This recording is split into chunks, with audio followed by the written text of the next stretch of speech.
महाराज की जय। भारत माता की जय। भारत माता की जय। आज यहाँ इस प्रकार के बात में उपस्थित भारतीय जनता पार्टी के ज्येष्ठ और श्रेष्ठ कार्यकर्ताओं को मैं नमन करता हूँ, उनको प्रणाम करता हूँ, सबका अभिवादन करता हूँ। यहाँ कार्यक्रम में उपस्थित मंडल अध्यक्ष जी को बहुत बहुत धन्यवाद देता हूँ कि उन्होंने ये कार्यक्रम रखा और हम एक दूसरे की पूजा को सुनने के लिए सबको यहाँ एकत्रित किया। यहाँ कार्यक्रम में उपस्थित आदरणीय अंजलि पुरचानिया जी, पूर्व अध्यक्ष हमारे मंडल के सुरेश गौरव जी, दीवान सिंह गौरव जी, आदरणीय राजेंद्र गुर्जर जी, आदरणीय गुप्ता जी, आदरणीय पप्पू भैया भूली है। हमारे इस कार्यक्रम में रिसाल सिंह भाई साहब को आना था, लेकिन उनका स्वास्थ्य खराब होने के कारण उनके प्रतिनिधि के रूप में विपिन भाई आए। मैं उनका भी अभिवादन करता हूँ। आदरणीय मुखिया जी, धर्मपुरा से बुलाए महेश मिश्रा जी, हमारे सरपंच साहब यादव जी और सभी कार्यकर्ताओं को मैं प्रणाम करता हूँ, नमस्कार करता हूँ। भास्कर जी, संजय जी और हमारे हृदय जी, जो भी लोग रह गए हैं क्योंकि समय कम है तो हम सबका नाम शायद ना ले पाए, इसलिए मैं सबसे क्षमा चाहूंगा। कोई गलती हो जाए तो उसके लिए क्षमा चाहूंगा। सबसे पहले तो हम क्षमा प्रार्थी हैं इस बात के लिए कि हम लोग लेट आए, विलंब से आए, तो आप सबसे हम क्षमा चाहते हैं। दूसरा ये है कि आज जो कार्यक्रम ये रखा गया है उस सिलसिले में मैं कुछ दो चार बातें आपसे करना चाहूंगा। भाषण को मुझे आता नहीं। 1986 में हम माधवराव सिंधिया से जुड़े थे, हम स्टूडेंट थे, ग्वालियर में एक कार्यक्रम में उनसे मिले। उसके बाद जब उनसे जुड़े, मैंने कहा कि महाराज हम आपसे जुड़ना चाहते हैं। तो कैलाशवासी माधवराव सिंधिया का ये यही शब्द था, मुझे आज भी याद है कि यदि जनसेवा का, जनता की सेवा करने का, सेवा भाव का यदि तुम्हारा मन हो तो हमारे साथ जुड़ो, और राजनीति करने का मन है तो हमारे साथ कतई मत। तो आज इस मंच से आप सब लोगों के बीच में मैं ये बता देना चाहता हूँ कि 1986 से लेकर तब तक सन 2000 तक जब तक बुराई में मुझसे जुड़ा रहा, उसके बाद उनके सहयोग पुत्र ज्योतिरादित्य सिंधिया से जुड़ा रहा। तो मैंने अपने जीवन के करीब 35-38 साल सिंधिया परिवार की सेवा में दिए, और आज मैं आप लोगों के बीच में जो आया हूँ वो इस उद्देश्य से नहीं आया हूँ कि मेरा उद्देश्य चुनाव लड़ना हो।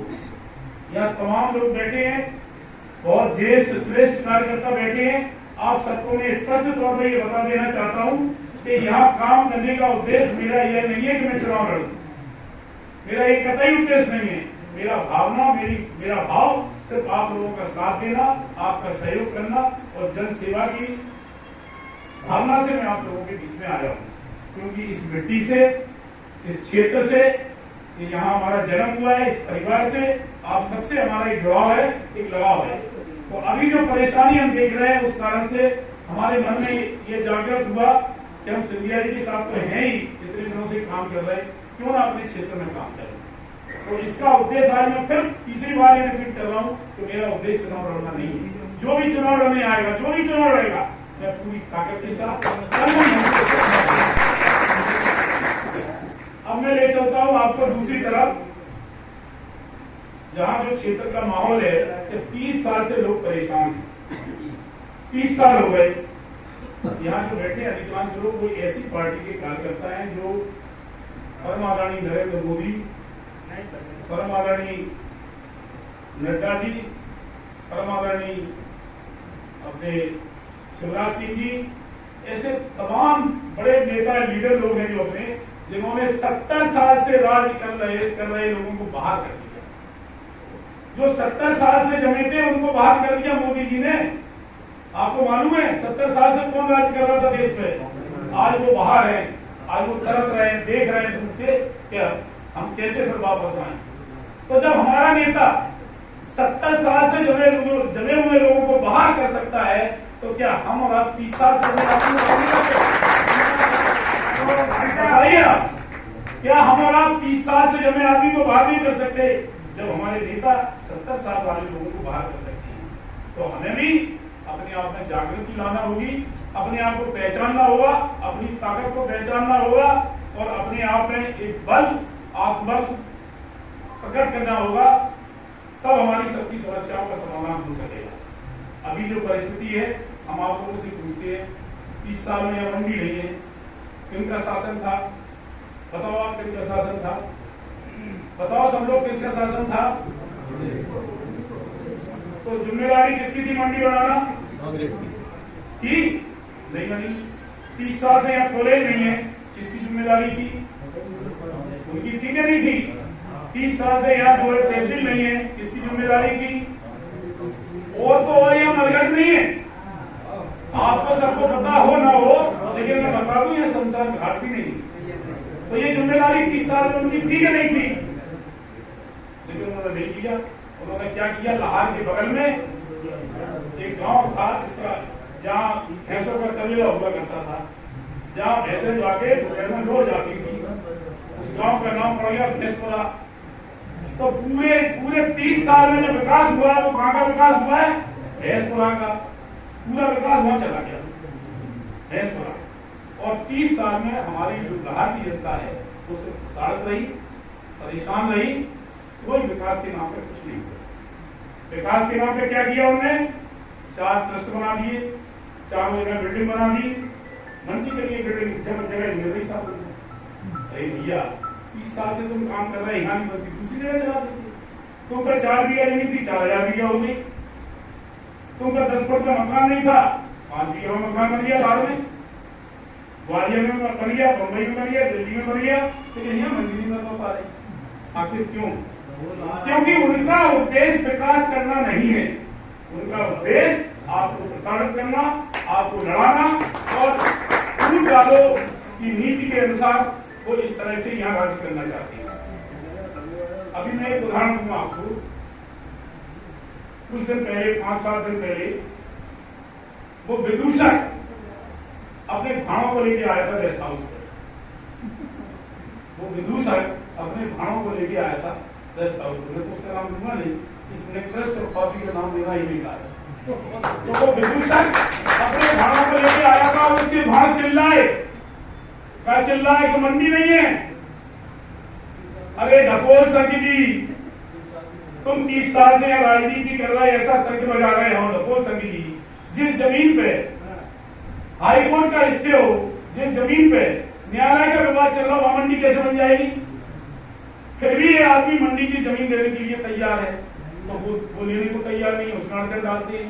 क्यों अड़चन डालते हैं? अभी आपने सुना उनका व्यक्तिगत स्वार्थ क्या है।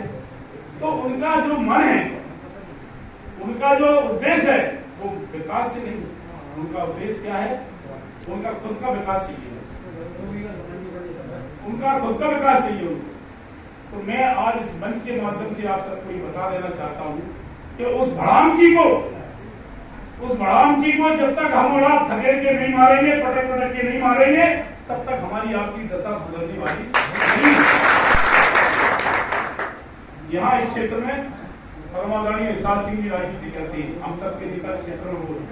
मैं कहता हूं कि उनके बराबर ना तो उनकी हाइट है, ना उनकी औकात है, और हमारे लिए सरकार के तो घुटनों तक नहीं रखते। उनकी हाइट तो क्या, औकात कुछ भी नहीं है उनकी।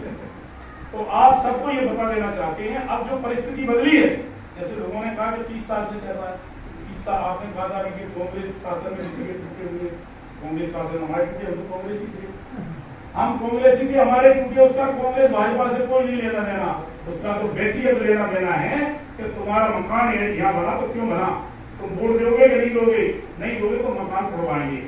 उनकी तो ये राजनीति है, विकास की राजनीति है ही नहीं। अब ये व्यक्ति, अब वो बातें करते हैं कि साहब जो है ये जमीन नहीं दे रहे हैं, दिखाना भैया रुका है, मैं एक एक करके आपको बताता हूँ इनकी स्थिति। 1974 में आवंटित हुई है जमीन मंडी के लिए। 1974 में आवंटित होने के बाद आज तक मंडी नहीं बनी। फिर उसने जो है चिल्ला रहे थे, गाल बजा रहे थे, बढ़ोगा बड़ी। अब वो की स्थिति क्या है, जैसे पूरा वेल हो जाता है ना, तो ऐसे ऐसे सिंह हिलाता है, कर कुछ नहीं सकता। तो वो यहाँ आके लोगों को जो दिखा रहे थे, पताले वाले मंडी नहीं बनने दे रहे। अरे मंडी में तू नहीं बनने दे रहा काफी। ये देखिए आप, 1974 में मंडी के लिए जमीन आवंटित की है। उन्हें ये आदेश दिखाया सबको कि ये मंडी के लिए आवंटन हुआ, लेकिन ये नहीं बताया कब हुआ। तो 1974 से क्या तुम मर गए थे? कहाँ कर रहे थे? अब तुम्हारी सरकार नहीं रही, अब तुम्हें लग रहा कि बाईपास बन गया। आप ये बताओ, इतने दिनों से इतना समय हो गया 30 साल में, यार दबो टूट रहा था अभी, तब जो है सरकारी मीटिंग क्यों नहीं बुलाई है? क्यों नहीं बुलाई है मेरा प्रश्न है। जब पूरा दबो टूट रहा था, बुरी तरह से लोग परेशान थे, तो तब कहाँ गए थे वो? क्यों नहीं बुलाई उन्होंने सरकारी मीटिंग के साथ बैठ ले, सब लोग बात कर ले कहां से बनना चाहिए वो, किसको परेशानी है, तब तो वो नहीं आए। अब आज वो सरकारी मीटिंग बुला रहे। आज क्यों बुला रहे ये समझ लो आप। आज इसलिए बुला रहे कि इस सरकार ने उन्हें उनका जो जहर का जो डंक था वो डंक काट दिया इस सरकार ने। अब वो बिना डंके के मच्छू हो गए। अब वो कहते कुछ रहे, भाषण कुछ देते रहे, एक प्रताड़न को किसी को नहीं कर सकते। हो सकता है हमें लाभ ना हो, आपको लाभ ना हो, लेकिन वो किसी को प्रताड़ित नहीं कर सकते, किसी पर गलत केस नहीं लगा सकते, किसी को गलत मकान नहीं करवा सकते। इतना परिवर्तन आज आया है महाराज सिंधिया के भाजपा में आने के बाद। तो हम आपसे यही प्रार्थना कर रहे हैं, आप ये बताइए, आप जमीन आवंटित होने के बाद कोर्ट चले गए, न्यायालय ने मालिक मान लिया। अब जब न्यायालय ने मालिक मान लिया तो डॉक्टर गोविंद सिंह शिकायत करते हैं इनकी तहसीलदार कब करते हैं? ये डॉक्यूमेंट्स है 1999 का। 1999 में शिकायत करते हैं कि ये जमीन सरकारी है, तो तहसीलदार जांच करके बताता है कि ये जमीन सरकारी नहीं, ये जमीन निजी भूमि स्वामित्व की है। बात खत्म हो गई। जब उन्हें देख लिया कि ये निजी भूमि स्वामित्व की है, तो उसके बाद वो क्या करते हैं, सन 2000 में वो जाके जो है 2000 में हमारे जो है पकाने वाले जो बैठे इनसे आगे दोस्ती कर लेते हैं, और दोस्ती करके इनसे सौदाबाजी करते हैं। और यहाँ तक उस निर्लज को शर्म नहीं आती, गृह मंत्री के रूप में सन 2000 में वो इनकी बारात में गया, देहरादून गया, 1000 किलोमीटर दूर गया, और उस बेशरम ने वहां डांस किया। इनके जो दूल्हा बढ़ के जो बैठे थे डांस किया। दिखाओ कौन सा फोटो है जिसमें जो है वो इनकी बारात में देहरादून है। दिखाओ सबको फोटो, दिखाओ सबको दिखाओ, कौन है उसके साथ? पल्लू वकील उनका भी है, उनके साथ जितने उनका भी है। देखो तो पहले तो इसकी शिकायत करते हैं, फिर बाद में क्या कहते हैं, बाद में जाके इससे दोस्ती करते हैं कि हमारा सौदा पड़ जाए, हमें भी कुछ मिल जाए, तो इसकी बारात जाते हैं, डांस करते हैं, 20 गाड़ियों का काफिला ले जाते हैं, उतने में भी नहीं बनी तो इनकी नौकरी लगवाते हैं, इनकी नौकरी लगवाते हैं सहकारिता में, फिर भी नहीं बनी तो क्या करते हैं, तो वो शिकायत करते हैं कि ये सरकारी जमीन है, इसके पेड़ लूट लिए जाए, और यहाँ पे पेड़ों को रुकवाती, फिर भी नहीं बनती तो हरिजन एक्ट लगवाती। मतलब कल तक तुम जो कर रहे थे दोस्ती करेंगे तुम्हें जमीन मिल जाए, तो वो कल तक तो घुमा बिया नहीं थे, अब ये घुमा बिया हो गए क्योंकि तुम्हें जमीन नहीं दी। तो ये चोरी की और ये डकैती की आदतें बंद कर दो, मैं उनको कहूंगा। और अब सब तो बोलना बंद कर दें, ये भी नसीहत दूंगा उनको, तो लोगों के विषय में अफसर बोलना बंद कर दें, नहीं तो उनको ही अफसर बोलना नहीं आता है। मर्यादा हम भी तोड़ेंगे और क्षेत्र की जनता भी मर्यादा तोड़ेगी।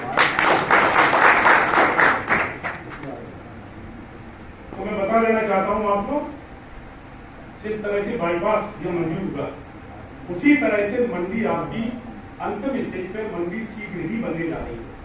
अब उनको पीड़ा क्या है कि मंडी भी बन, बाईपास भी बन रहा है, हमसे नहीं मिला, मंडी भी पंचों लड़ते रहे, कुछ नहीं हुआ, अब मंडी भी बनने जा रही है और इससे नहीं मिला।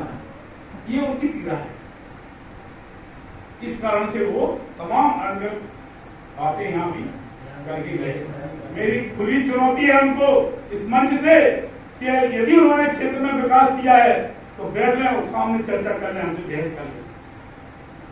आज 100 साल पुरानी, 80 साल पुरानी बिल्डिंग है एसडीएम की लाग में, न्यायालय की एक बिल्डिंग तरह की बनवा पाए लाग में, अपनी महल बनवा ली।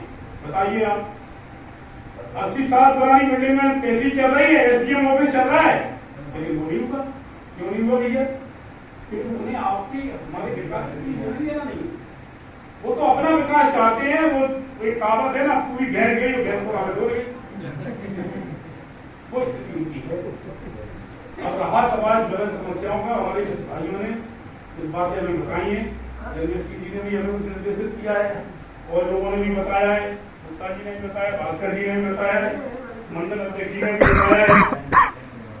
तो धीरे धीरे देखो 1.5 साल में तो परिवर्तन जो सरकार गिरी उसके बाद 1 साल में थोड़ा परिवर्तन आया है। ये कलयुग है, जब तक बच्चा उठता नहीं तो माँ भी दूध नहीं पिलाती। आप लोग बताओगे नहीं, कहोगे नहीं तो कोई सुनने वाला नहीं। लड़ाई तो लड़नी पड़ेगी, बताना भी पड़ेगी। और रहा सवाल कामों का, तो 10 काम में 4 काम होती है, 4 नहीं भी होती है, क्योंकि अभी तो वो जमा ही है, उसको खाने में वक्त लगेगा। 30 साल से जो जमा है तो आपको उसको हटाने में वक्त तो लगेगा। धीरे धीरे करके हम और आप सब मजबूत होंगे। और जो समस्याएं आपने बताई कि सीएमओ नहीं सुनता या नहीं सुनता, उसका भी इलाज बहुत जल्दी दिवाली के आसपास में कर देगा। आपकी कर देंगे, जो बैठ के आपसे पूछेगा, मंडल कार्यालय में जाएगा तो बताओ आप काम क्या है। ऐसे लोग दिखाएंगे कि प्रयास हम कर रहे हैं पूरी तरह से। कि पप्पू भैया ने जो पीड़ा बताई वो पीड़ा भी सुन लो आप। क्या था, इससे पहले तो हम भी कांग्रेस में थे, तो कांग्रेस की किसी मंत्री की तो औकात नहीं थी कि उसकी बात टाल दे, बीजेपी में उनसे पहले से पैक्ट था ही। अब जो बीजेपी में जो पुराना पैक्ट था वो पैक्ट अब नहीं रह पा रहा है संजय जी के कारण। ये उनकी वेदना है, इसलिए वो चिल्ला रहे और फिर भी आ रहे। उनकी कोई नहीं सुन रहा। उनका एक काम जरूर है, रेता चला रहे, तेल बेच रहे मिट्टी का। उत्तर प्रदेश से अपने दामाद को जो है पेट्रोल पंप खुलवा दिया, 10 रुपए लीटर का अंतर से 10-20 लाख 1.5 लाख का डीजल पेट्रोल कर देते हैं इधर से उधर। मल मूत्र से लेके ऐसा कोई ठेका नहीं जो उसके पास ना हो। इतना बेशर्म आदमी है कि अभी आप शराब की जो कांड हुआ था उसमें इसके खुद के जो ठेका था कि भाई एक उन्होंने उनके नाम से जो है ठेका हुआ था। और उसमें जो लोग मरे हैं वो मरे क्यों हैं? क्योंकि उत्तर प्रदेश से शराब आ रही थी, उत्तर प्रदेश में सस्ती मिलती है, वो शराब यहाँ दुकान में बिचवाते हैं। ऐसे ही वहां से डीजल पेट्रोल मंगा के यहाँ बिचवा रहे हैं। इतने निकृष्ट काम दुनिया में कोई नेता नहीं कर सकता। तो ऐसे अधर्मी, ऐसे पापी को दूर करने के लिए, इसको भगाने के लिए हम सबको जागृत होना पड़ेगा। हम हर कीमत पे हर समय आपके साथ खड़े होंगे। आप एक बार हमसे कह के देखो, हम आपके पास आएंगे, आपका फोन उठाएंगे, आपसे फोन पे बात करेंगे और धीरे धीरे करके हम प्रयास कर रहे हैं महाराज से कह के, महाराज से निवेदन करके और यहाँ के नेताओं से निवेदन करके, भारतीय जनता पार्टी के लोगों से निवेदन करके कि बीती ताय किसान तो आगे की सुन लो। अब जो हो गया वो तो हो गया, वो तो वापस नहीं आ सकता।